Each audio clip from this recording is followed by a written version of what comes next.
Come and get started on a new mission, a new direction, a new intention. Welcome to 5.8G Alive at Connections 50 Plus. I am Terry-Ann Joseph Brathwaite. And I am Jennifer Gibbons Joseph, catering to all your prospects in the third act of life. Economic well-being, social gratification, personal fulfillment. Join us on Wednesday at 6 p.m. on Connections 50 Plus Facebook page, YouTube channel, and on Gael the Caribbean.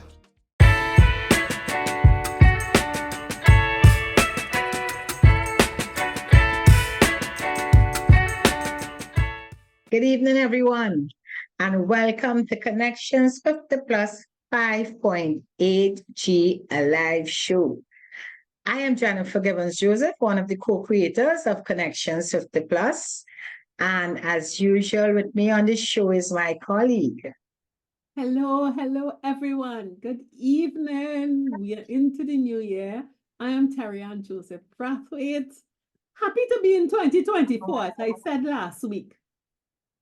Even numbers, not a prime number. I'm feeling good already. Jen, how you going? I'm going good. Carnival in the air, listening to all the new calypsos, the soca artists coming out and just feeling lively, alive, Is there anyone I in love particular you're drawn to? Not really, I shouldn't say not really. Of course, very popular would be Nadia.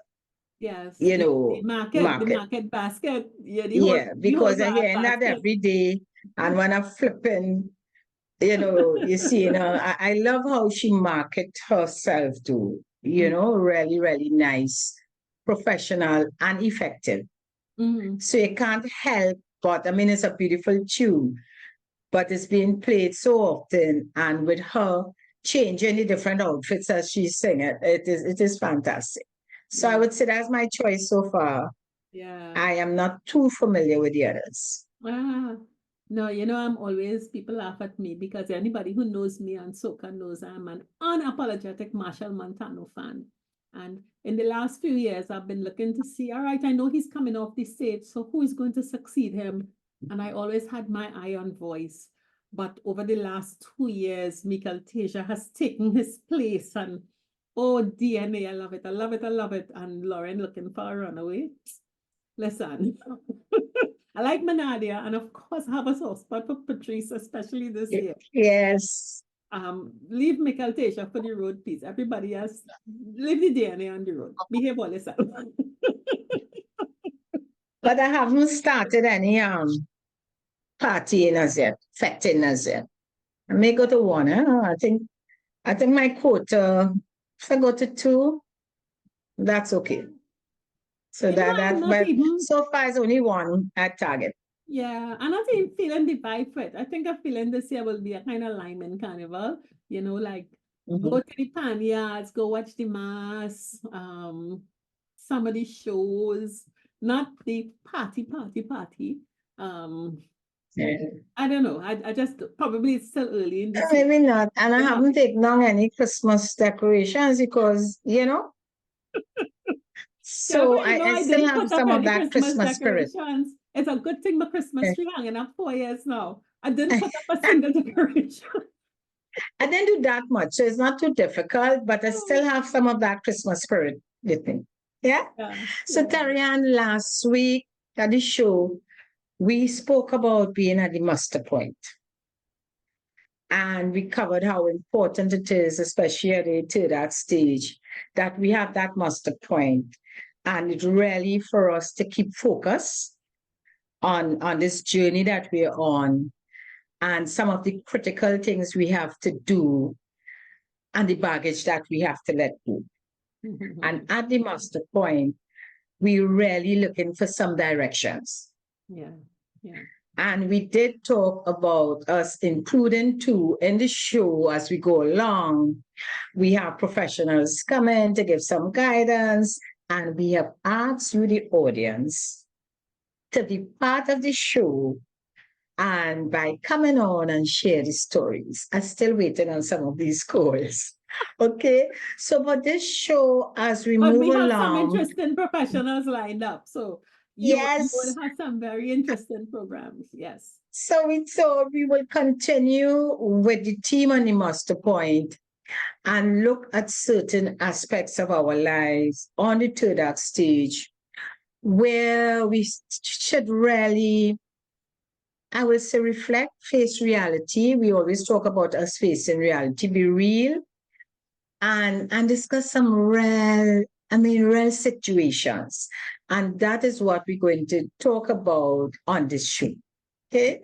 So listen up, and we're going to start, Tarian, we're going to start maybe with looking at, you know, the younger generation. I'm going to say the younger generation, our children, adult children, of course, at this stage is adults, but they're adults. But guess what? They still seem to be dependent on us. They still feel they're entitled to what we have. They're biologically So adults, but let's they're chat about financially that. children. I So would let's say. start with that discussion, Teria. Yeah?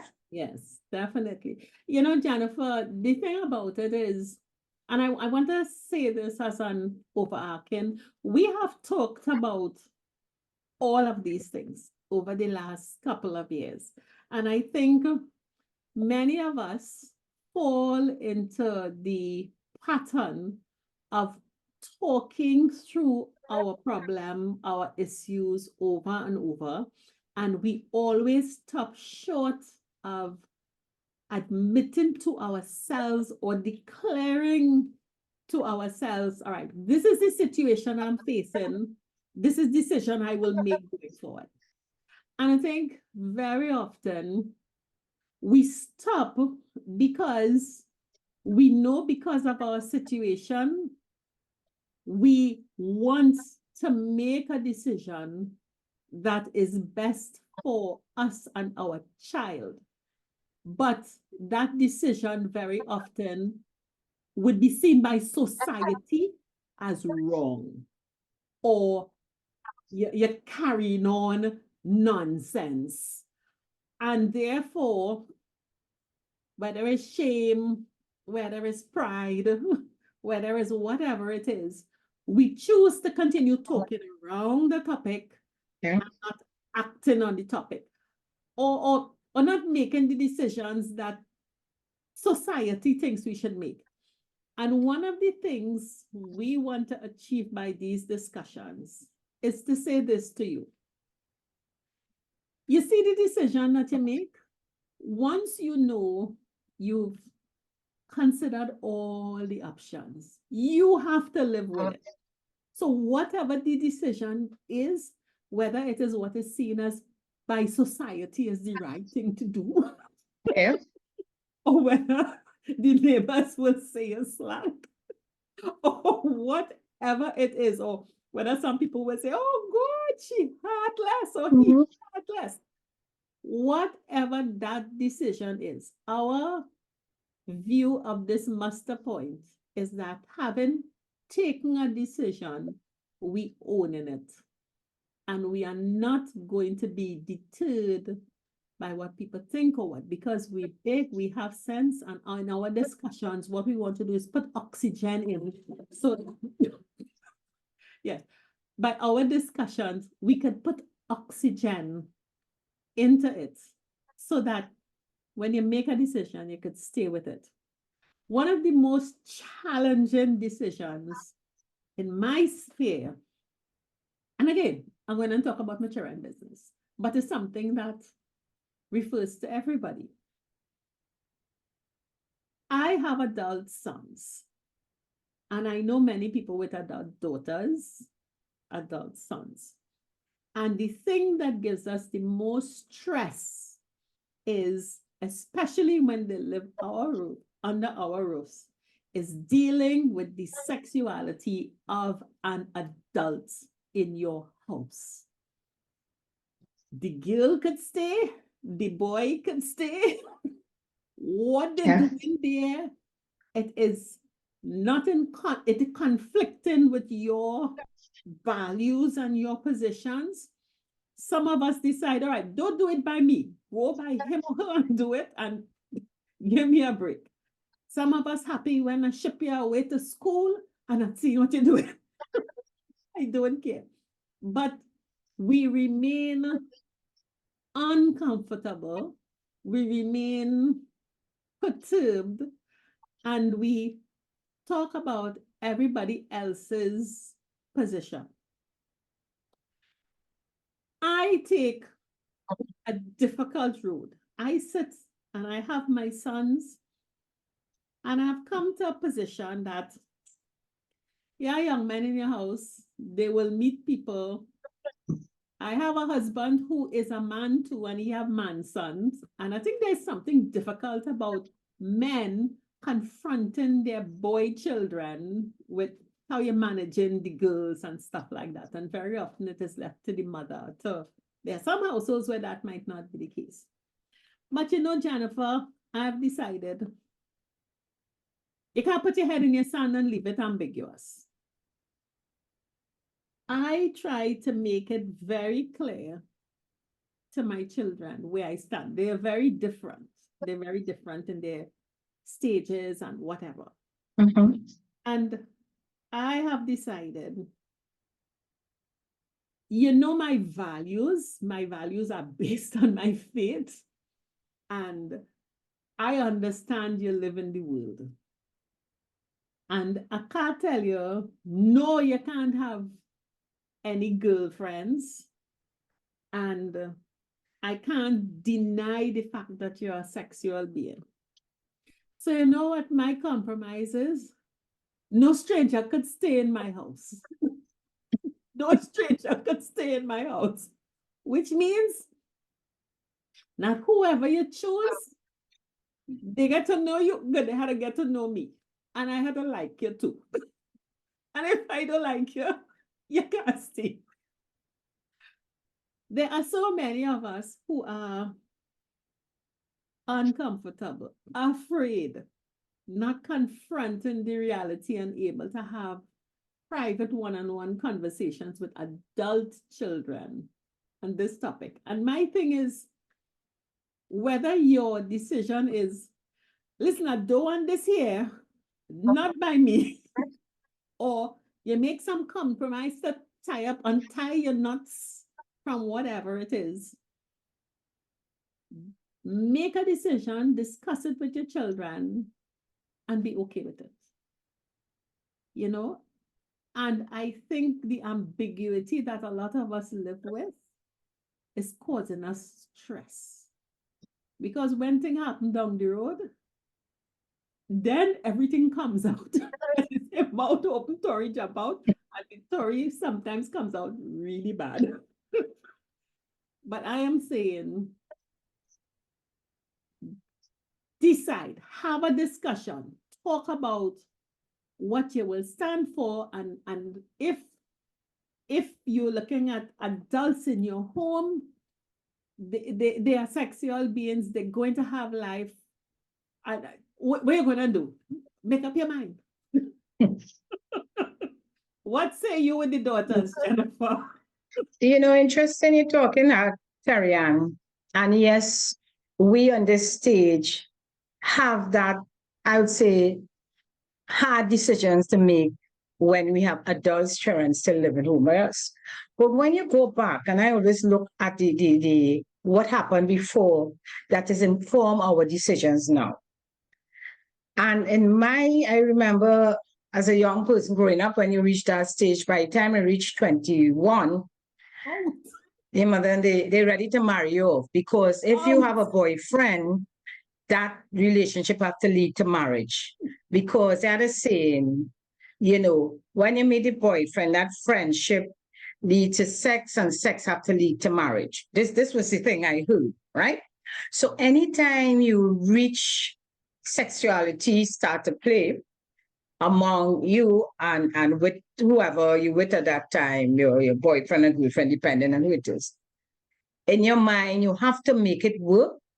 So if you're ready for sex, it means you're ready for marriage. That was just it. And it caused many of us to get married early Bad because of marriages. sex. Right? So let me start by saying that.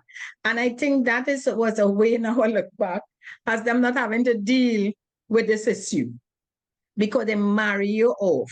Right? In most cases, it wasn't sending you away. They marry you off. And if you went ahead and you did get pregnant, and I'm talking about the girls here, Yeah. they marry you off again because you get pregnant. All right? As time went along, Terrian situation changed. Of course, more of us in the workplace, more educated, etc. Those who were able to go overseas and here. And that is where the difficulty comes in. Yeah. And I'm not reaching yet, and I'm dealing with the girls because I had girls and me, using myself as an example. And I remember, when you have your first boyfriend, you realize that ends really leading into marriage. The thought of breaking up and having a second one boyfriend is problems. No way you're bringing them home. So it led you to, in those days, you park up somewhere. It wasn't as dangerous as now, but in those days, it have certain spots. That's spots. Yeah, certain spots that you park up. For that reason, of course. And then you had certain, I'm not going to say hotel, certain places you can go, or you may time somebody, parents may not be home at time, things like that. So it was sneaky. Used to be sneaking and sneaking and sneaking. So bringing back now modern day, these young people, they have no money, they ain't going in no court. It's not safe to park up anywhere, definitely not safe to park up. They ain't going and marry off the first person they meet. They ain't taking you on with that thing. And actually, because of all introduction, all the different shows, all the different things they see now, sex is now, that's nothing. When I say that, it's part of your life. It's part of liming. It doesn't mean marriage. It doesn't mean marriage. Right. It's just part of what happens. And this brings us now on our stage where we can't force them to get married. You're not talking about going in hotel, nothing. So what do they do? And again, we have our older, they're home at an older age now. So whereas by 25, you're out the house, some who got married earlier by 25, they're back in your house because they can't afford to rent a place, etc. They're in the house and they're contributing. Or they're in the house and they're contributing. So you ask yourself, what do you do? And I want to use the 25 plus, which is about the age of your son and would it be about the age of my daughters when these issues came up. Okay? I don't see any right and wrong in it. I think what guide a lot of us is the morals and what we grew up with. So if you had those, what you call strict parents that not even allowing you to go on a date and all that, and you continue, you bringing up your children in the same vein, then it makes it extremely difficult to accept the fact that your daughter or your son bringing in the girlfriend or boyfriend in your house, when the nighttime comes, you can't sleep because your conscience, not theirs, your conscience telling you, but in my day that didn't used to happen. I couldn't do that. And in church, whatever religion, it doesn't matter. The pastor, the priest, whoever, that is not the way of God. Definitely not. You're going to be in sin, right? However you look at it. And they will find so out. In your mind, you definitely mixed up because it seemed that you encouraging your children to be in sin. Now, the reality now is no child, no young person, no young, and you're talking about 25 plus. Sex is nothing to do with sin. And we teach them the birth control and all the things. So who don't want to have, don't have, who want to have. That is it now. It's no longer a shame for someone to be pregnant, etc. So you really come to the question, Terry Ann, because you reached that stage. I passed that stage. Thank God. And what do you do with your morals, your standards, your values that you want to transfer to them? And you try to live within those values. And you have to discuss. One, we always say we're known as the silent generation. Sex is not something you discuss. Sex is something you hope they learn in school, through the television, when they're doing sex education. But to really discuss, even as an adult, you and your husband and you or your whoever it is in the room is a shoo, shoo, shoo, shoo, shoo, shoo. Right? You come out that room and you have to look proper, like you can't look like you just had sex. That's how it is.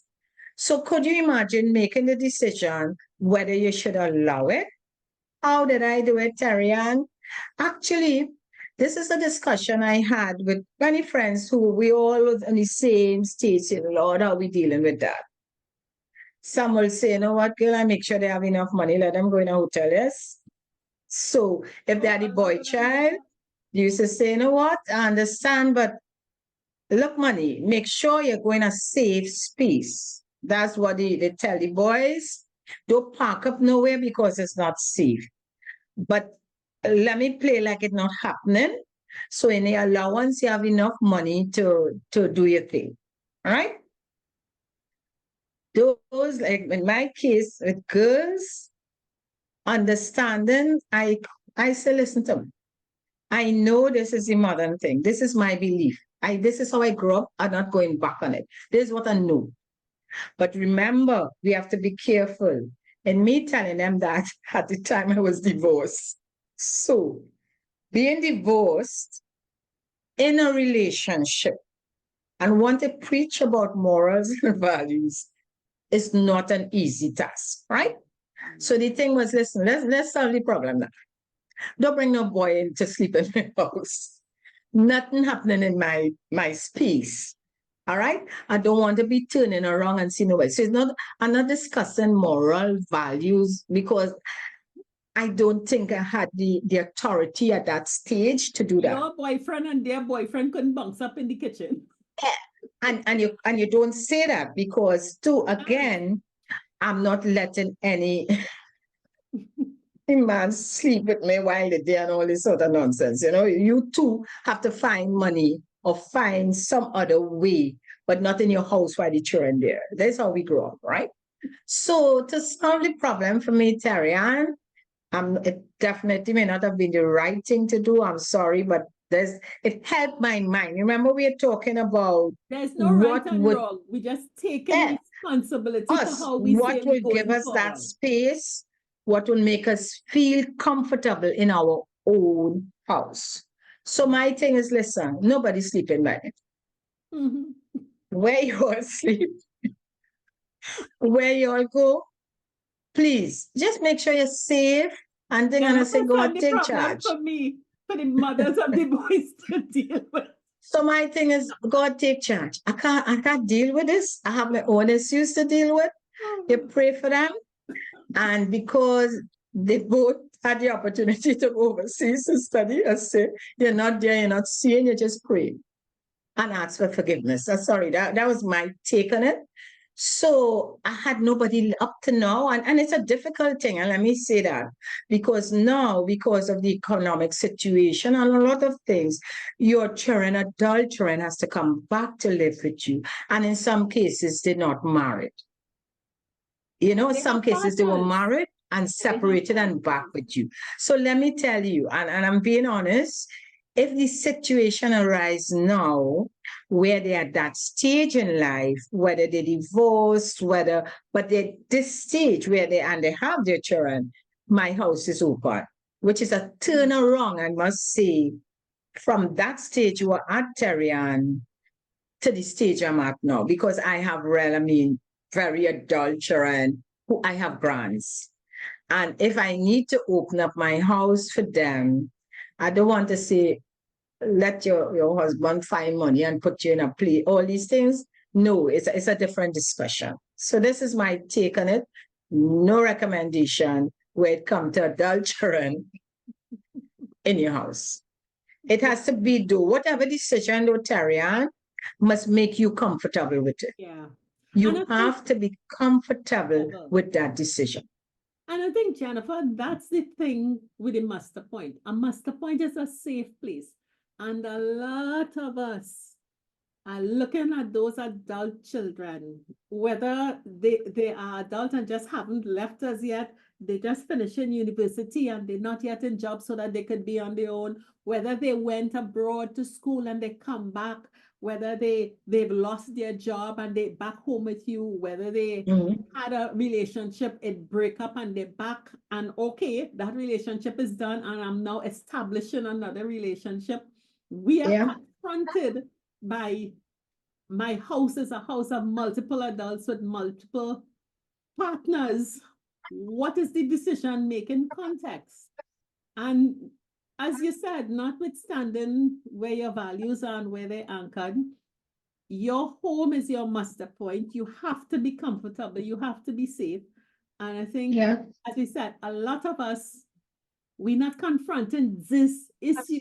We talk about all other kinds of things with the children, but this issue of their choice of partner, you can watch a 30-year-old person or 35-year-old person and say, no, that boy or girl can't come here. What you could say it, but the consequence of saying it is something else. The issue really is, are we comfortable talking to our adult children about these issues and coming to a mutually acceptable decision so that whatever it is, whether not at all or under conditions or whatever it is, your master point is safe. And this is something we have to give some light and air to. It's very... And one more thing, though, I actually had a friend in this same situation, and she was able to make an arrangement with them to do a separate, like, a little apartment, but have it there so you're not in your space, in your face, as they say. They make a battery so for the children. Yeah, you do that. So it's whatever you think you can do. But I agree with you, Terry Ann. It should be a discussion prior to the decision, letting them know how you feel and why you may be uncomfortable and what can be done. Because we all want to live in that harmony, and you don't want to take sides in such a way that you affect the relationship you're having, whether it's with your adult children or their friends. So we need to look at that and be very serious about thing. But the entitlement is real. They are our children, and we promise to be there for them and support them in every way that we can. So we can't disappoint them in that way now that they need us. And Jennifer, one of the things that we've been preparing these discussions around master points. The common thread that exists that explains why we are not comfortable in our master points. And listen, if there's chaos, you have to go to the master point. So if the master point is as conflicting and confusing as the chaos in another place, what are you doing to yourself? And the one thing that is common throughout most of the scenarios we'll discuss is our fear of and reluctance to have open and honest conversations with people at 60, 70, and 80 years of age. I could understand at 20, 30, 40, even 50 years of age. But at this point in time, when we are when we are on the third act stage, and you're dealing with big people, we still feeling a how, as they say, to speak honestly about what we want and how we feel and have a conversation that can bring us to a place of comfort. And I think what we are really wanting to bring out here, if we leave anything with you, is that take a deep breath, swallow hard. You have to talk because it is your safety point. And remove the guilt.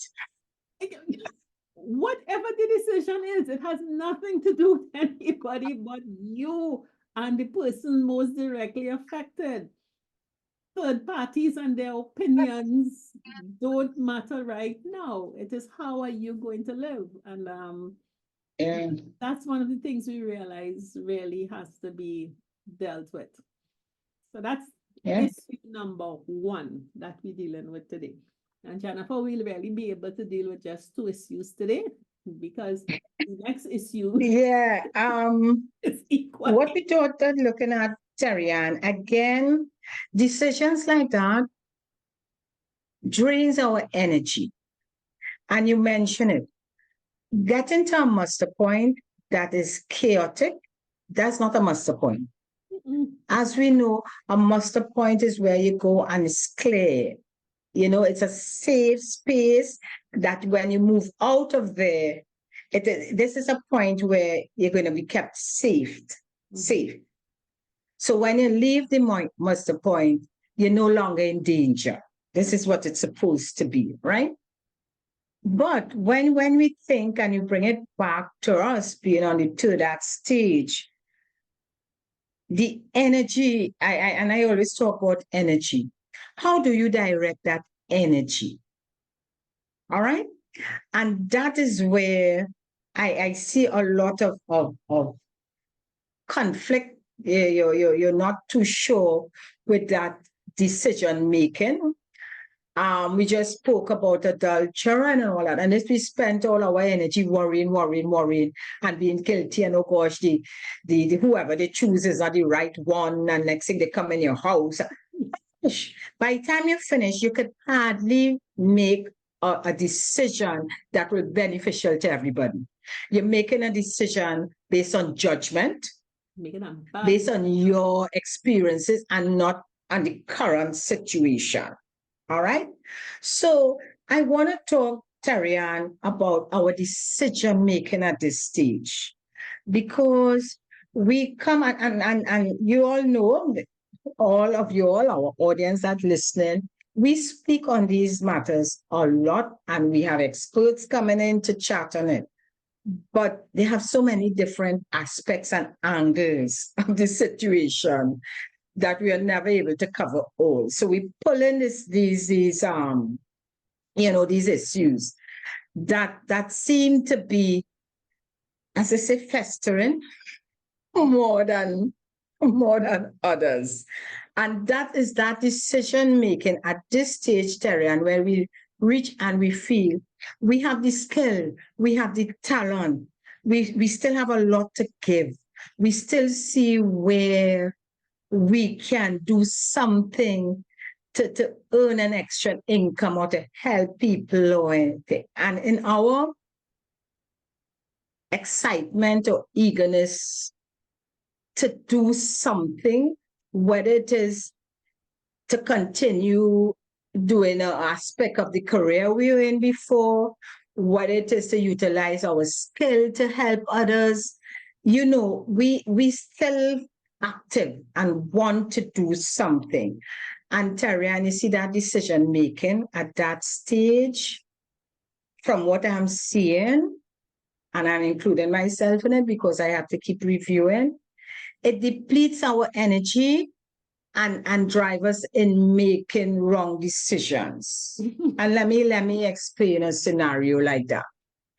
Okay, so I feel really that I have all the experience and skill and thing. And because of the situation that's happening now, and I don't want to depend on anybody to give me, I can't have nobody to depend on to help me in terms of all these great goals I have in front of me, especially where it needs money. I feel that I have it in me to go out there and set up whatever business that I feel I know. We know at this stage, all of us feel we know. You're bringing your skills from the second act into the third act. Nobody could tell us how to run that business, how to give lessons, how to consult, all the different things that we did on the second act. Say we feel we could do it, and nobody, don't care who offering a course for us at this stage. We're not doing it. And Terry-Ann, we spend so much energy preparing for whether it's this, whatever type of business, whatever type of service. We spend a lot of energy doing it without doing a proper survey. And when I say survey, without talking to people who were on the stage before, without finding out what is really happening, without being current. Because as I said, we come out saying we know. And in many situations, after you spend, so even if you leave at 60 thinking that you know, and you put 5 years into whatever you're doing, Terry, and by 65, you're drained and you're real frustrated because all your money done, your energy depleted, and you're not where you would like to be, or you're not seeing the results. Terry and I am seeing this happening, and as I keep saying, when I talk about 60 to 65, because 65 to 70, we still have the energy and we continue. We might switch to what we want to do and you do something else. And I really feel that is a serious, serious issue that most of us have on this stage. We keep repeating it. We keep making the wrong mistake. And guess what, Terrian? We are ashamed to share with others because we went out there with a bang. And when it didn't work out, we don't want to discuss it with anybody. So Terry and I might see you as the expert in an area, but I'm not coming to talk to you because you know me. You could have all kind of course you could have. I'm not coming to you because I don't want to hear, you may not do it, but in my mind, I say, she will say, look at her. She used to be big on that stage and now she has to come down. Look at her. She went out there feeling that she could do it. I could have told her she couldn't make it. A lot of these things, a lot of our headspace is different.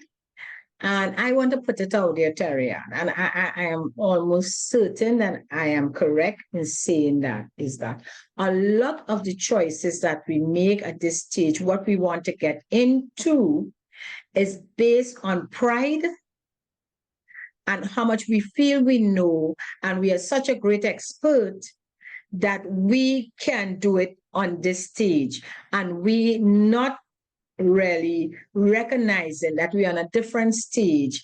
And as my daughter told me when I wanted to do certain things, Mommy, we're not going to take you on, you know. We have the younger people to tell us what to do. They study, they're now into this. Now worse again is the AI or whatever it is.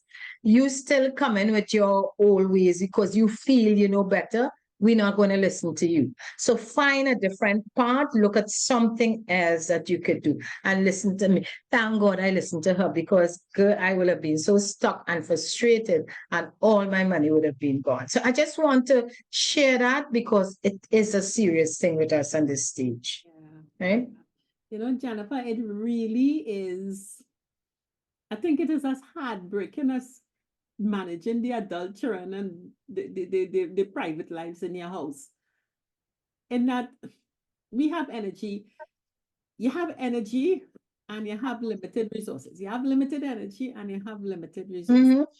And you know, we were thinking, which comes first, the chicken or the egg, the energy, or which one is the input and which one is the output? Do you take your resources and put them into something, hoping that it boosts your energy? Or do you use your energy to address something, hoping that it yields positive results on your resources?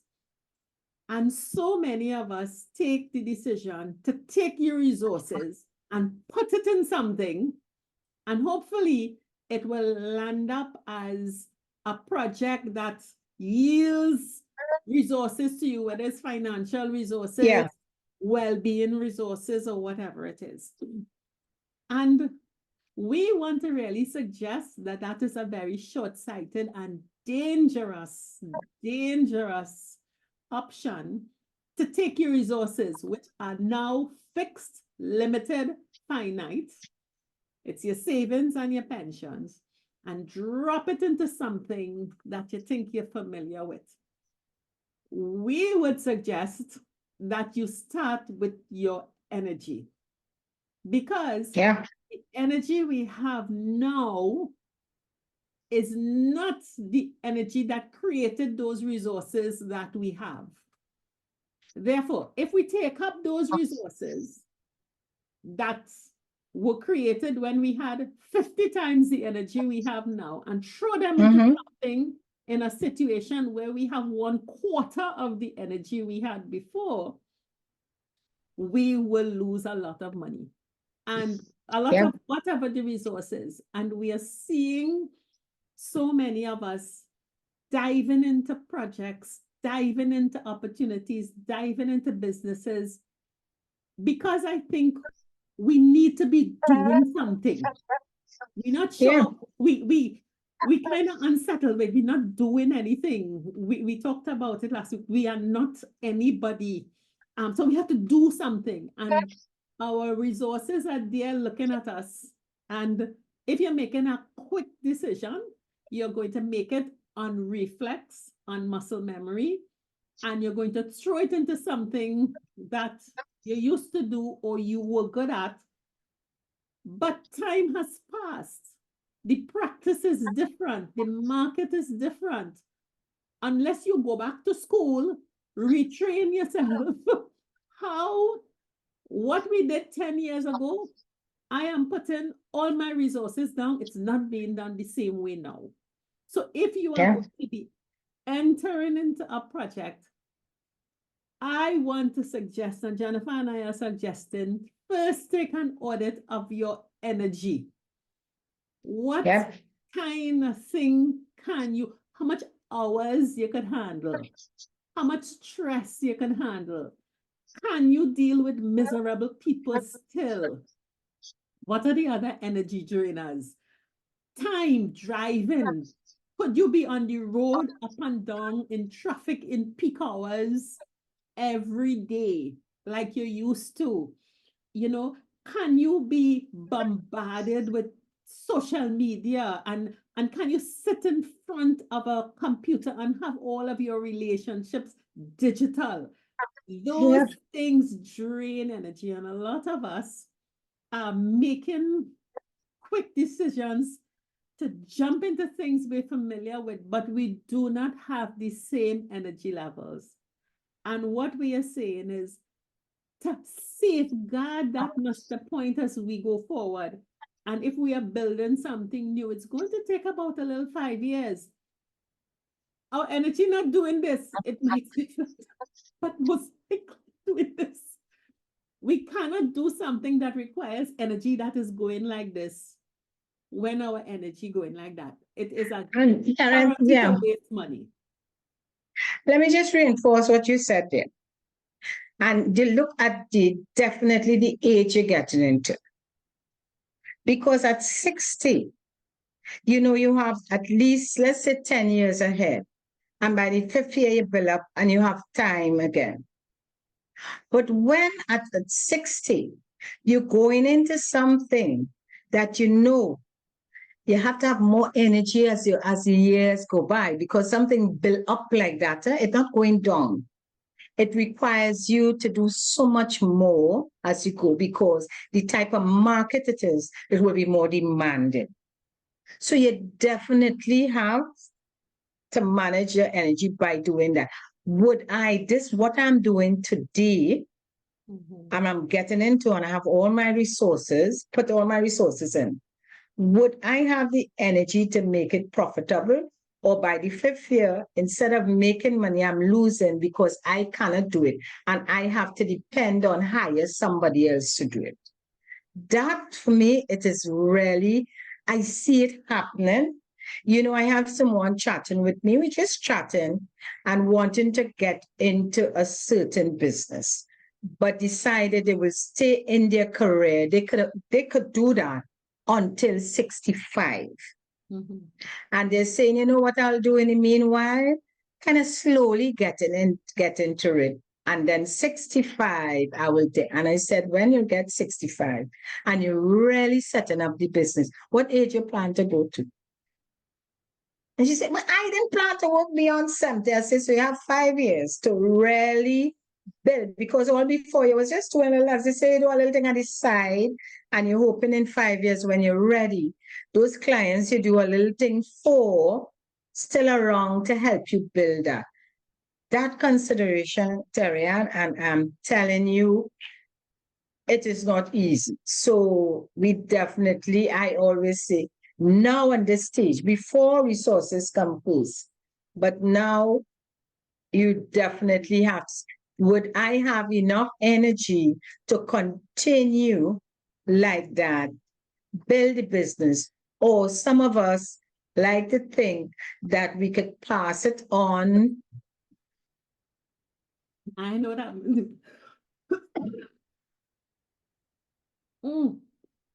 Sorry, Jennifer. Yes, just as some of us. Some of us like to think we can pass it on to our children. So we are like X, and I know situations like that. We really building the business, and we say when we retire, we will do X because your son or your daughter or a niece or a nephew could take it over, and then you realize they may have started with you, and they say, "Nah, they're not able." So all these things is managing your energy and knowing what's going to happen, because a lot of us, we are getting tired after we build that business after retirement and realize that we can no longer do it. Yeah. Jennifer, there's another sad thing. And here I'm saying, I'm not saying at all, don't go into the business. But a lot of us go into businesses thinking that the business we go into is the same thing that we used to do before. And I always say, what is your business model? We assume that it's the same people I used to sell before I could go and sell to. Most likely, the market has changed. They want to be sold in a different way. So the person that you thought was a customer before is not a customer. So you're spending money going after the wrong person. The next thing is how you delivered your service or whatever it is 10 years ago. It ain't how they're consuming it now. We're not shopping the same way. We're not buying things the same way. A lot of us don't go in the market again. John, you yourself know how you feed yourself. You're buying meals. You're not buying ingredients. You're not buying groceries. Some of us don't want to be on e-commerce, but a lot of people, you have a Instagram, you have a this, you have a way for me to pay it digitally. What people are buying is not what we're selling, and we are not taking time to think about who the customer is, what the customer wants, and adjusting. And when you jump into something and you don't think about those things, you waste resources because you have to end up with using too much energy.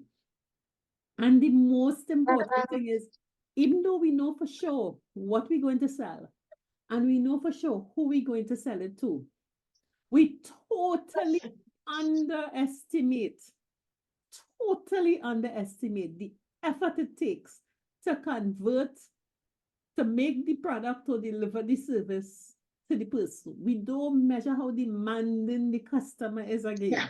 And halfway through, we blow in, we panted, we using up money, we burning money like gas. Let me also cut in here, Tarian. I must add this. And this is regardless. Remember, we are not saying not to go into your business or anything. We're just sharing some pitfalls. And let me tell you one, Tarian, that is very simple. You see the approach we used to use on this second art stage?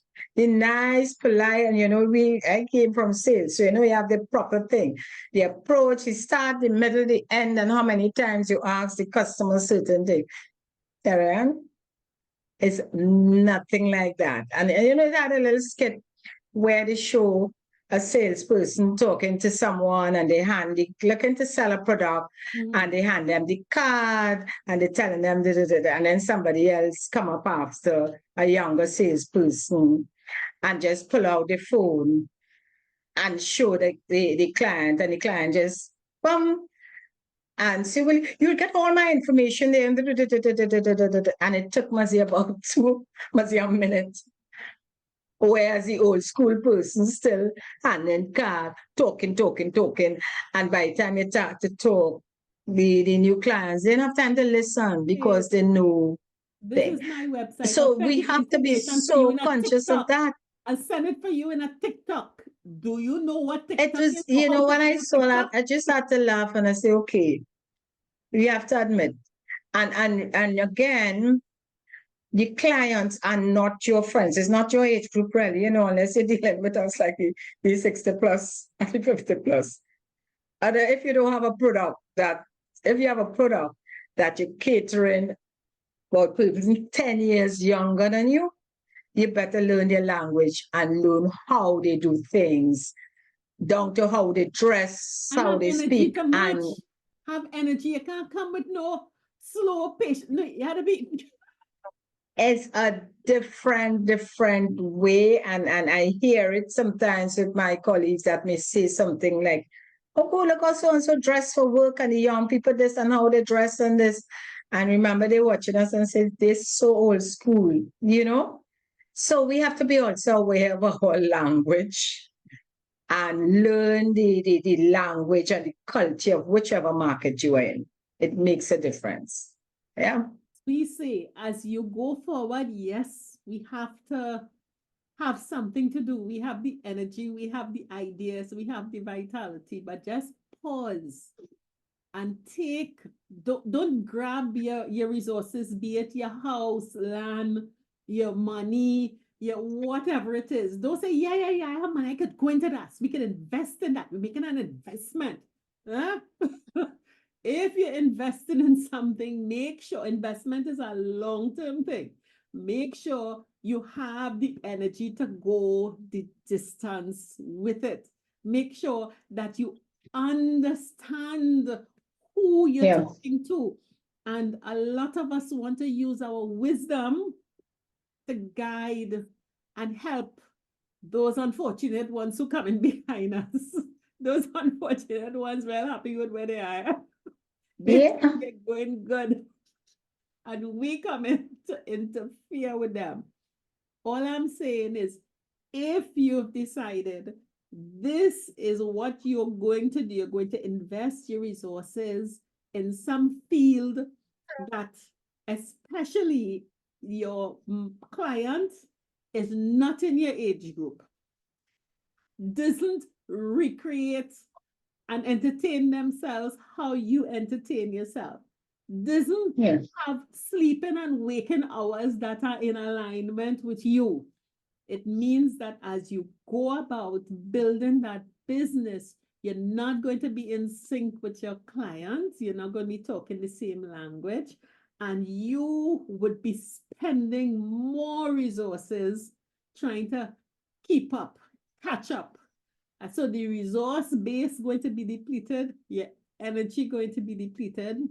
So a small suggestion is, first, as we figuring out, we in the master point. All right, you get in the master point because something happened in the main thing. So the place burning Yeah. down, it changed. So you have to go in the master point. We are going back. You're going back to a new context. When you go to master point and you go back, you're going to a new context. Check your energy first. Be Yeah. sure. And the reason Oh, yes, The yes. reason we're talking a lot on the energy is because Terry Ann and our stage, and you're hearing it over and over. You're hearing that this person was real good and everything was going good with them, and then look how they get this heart attack. You know, this one dropped down, and we are talking about, and we're talking about persons who are very active, involved in a lot of things, whether it don't have to, maybe not just a business, how much, how many groups you want to be in, if you have the energy to be in all these groups. I'm laughing because someone invited me to take a role in a group, and I say, I don't have the time. And I say, I mean, you don't have the time. We need to manage the time and energy because we want to live a quality life and a healthy life. And what we are talking about is not that we are saying don't go into business or do volunteer and all the things you want to do, but we just have to keep being aware of our energy level, because if not, we could drop down very easily. And I'm not saying drop dead, but drop down in a way that you can't do anything at all after that. Yeah. No, because just as you said, because I'm involved in some groups and I am finding, no, it is too much because Connections 50 plus is my preference. it just suits where my energy is. It just suits the time doing the events. It's the community is the Yeah. same. It's easy for us to do what we do.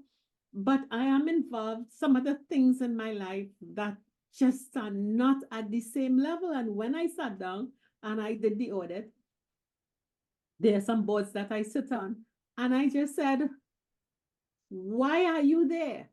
I've been there for a long, long time.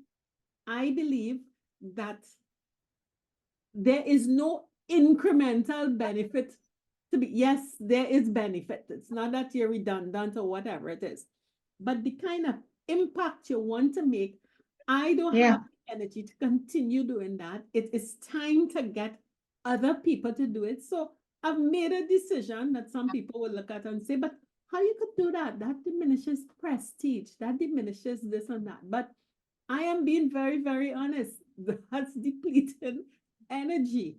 It might deplete my resources, but if I have less energy to devote to this project, which I think will yield increase my resources, then I am okay making that decision now. And it is a decision that I am really comfortable with, but I could understand how fearful it may be for someone who has to figure out, so what am I going to spend my time doing? Yeah. You have a little pool of savings, you have a little pool of something, somebody comes around you with a bright idea to say, we're going to do that. And you hear things like, oh, that person, real good, they used to do this and they used to do that. And we do no research to understand what does real good mean? Real good compared Yep. to whom? Real good compared to what? When you're getting involved with a partner in business and you say, oh, they popular for who and for what? We don't want to Mhm. take the time to ask the hard questions. And we could end up after again the middle of the thing and you can't go forward and you can't go backward because all the resources done packed into it. So we want to kindly suggest that you direct your energy, you focus on your energy and make sure that you optimally use your energy. And once you do that, the resources are going to follow. Yeah, And Ariane, because Jennifer, these two issues are two big issues that have taken up most of our hour.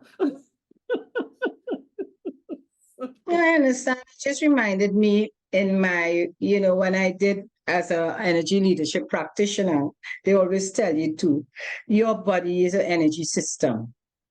So in this case, your body is your key resource, your key resource. So that's why you have to keep managing, because it could break down.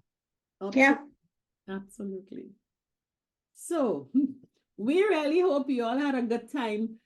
We preparing the master pointer.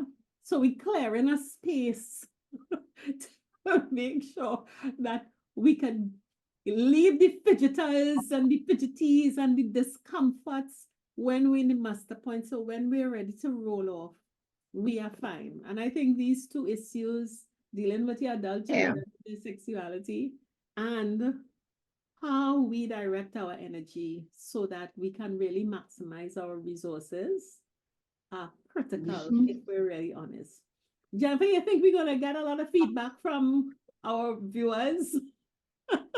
I will keep asking all the time, for the feedback and to let us know what you're going to do when you come on board with us because we want you on the program. So just tell us when you could come on the show and what you want to chat about. We love to hear from you.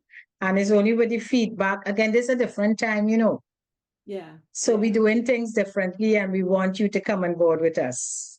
All right? And also, to guide, 2024 is way to be happy and comfortable and be on board. yeah, and also to guide the discussion when our professionals come in.